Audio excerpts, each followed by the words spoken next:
Hey y'all, this is Linda with 6 Acres Farm. I had a request from someone to see how we make our felted soaps.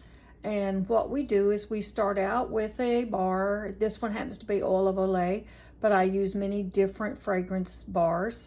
Don't have time to make my own at the moment.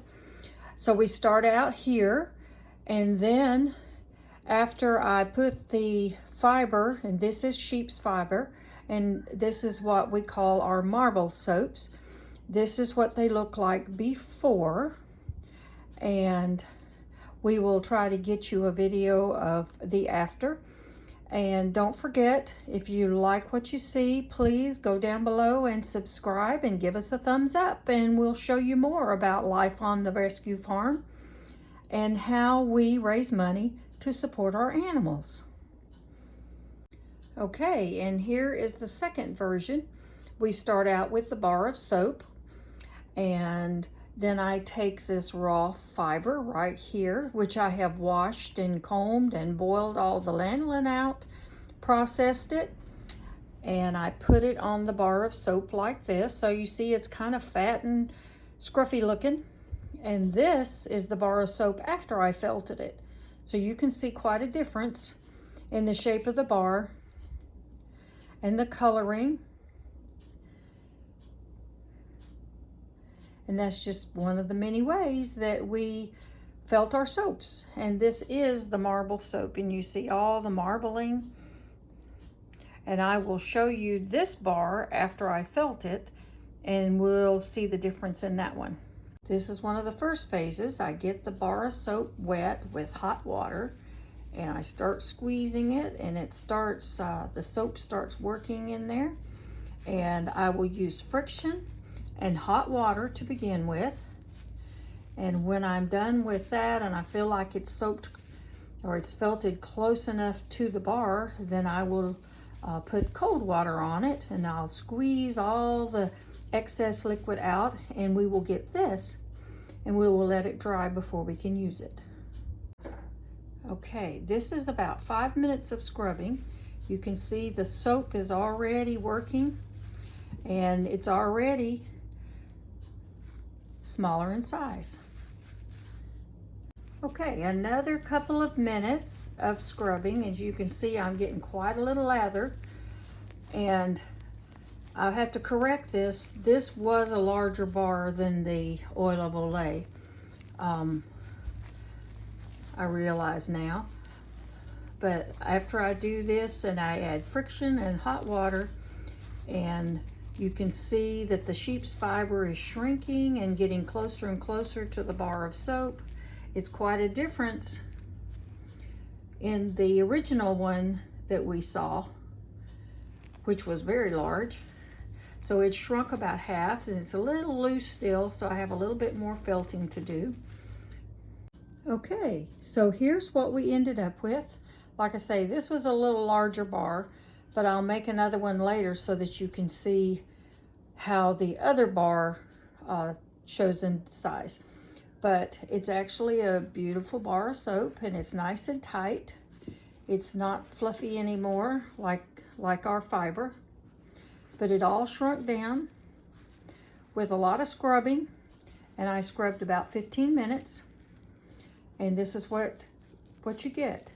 So I tried to take some of the excess out, and I'll squeeze a little more excess out, and then we will let it dry. And about 2 weeks, it'd be just right and cured, and then you can use it. Use it in your shower. It helps exfoliate dead skin, and it's really nice and soothing. And as you can see, it really scrubs your hands clean too. Okay, this is the same size bar.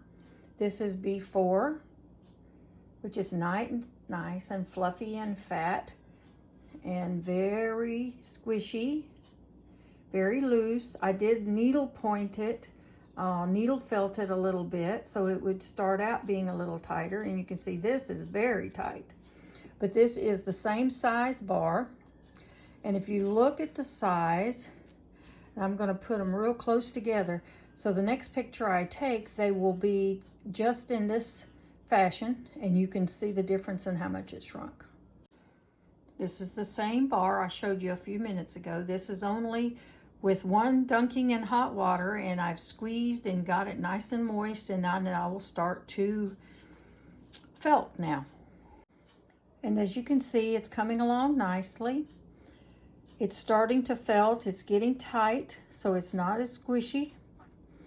And at this stage, I've been scrubbing for about 6 minutes. I will start adding more pressure to get the size down a little bit more. See, we have a little bit more size to get down and get it a little tighter. So it's a little squishy on the end, so I still have some work to do there. But everything else is starting to, there's not any of my fibers moving around, so it looks like they're felting very nicely. Okay, this is the end. And we have felted the soaps about 15 minutes, and as you see, it's actually a little smaller than the last one, even though the bar of soap started out the same. And this little orange and green one is for my great niece Kinley. She loves tigers, and I designed this one for her. And the rest of the ones that I'm doing is for all her family out in California. They are great supporters of our farm, and they had this request, and I was glad to help them. Isn't that beautiful? And you can see it's really felted, it's in there, and it's going to make a great little scrubber for Kinley. And if y'all like this video, please hit the thumbs up. If you have any requests, please leave them in the comment section, and subscribe. Thank you. Till next time. Okay, here is the end. I have felted all of the bars I had ready. And there was the beginning bar. And this is what it ended up. These are my marble soaps. And if I didn't tell you before, as you use these soaps, they keep felting and they get smaller and smaller. And you will end up with a nice wad of felt after the soap is all gone, and you can put some essential oils on that and throw it in the dryer, or you can use it at the kitchen sink as a little scrubber. And so we don't waste anything. This is sheep's wool. To be exact, it is baby doll sheep's wool. I bought it raw. I processed it, I dyed it, and I marbled it, and then I felted it. So this is what we end up with. Hope you all liked the video. And if you have a request of something you want to see, you know, I'm open to suggestions. And this is 6 Acres Farm and Rescue, and this is another one of the ways that we raise money to support our animals. See y'all later.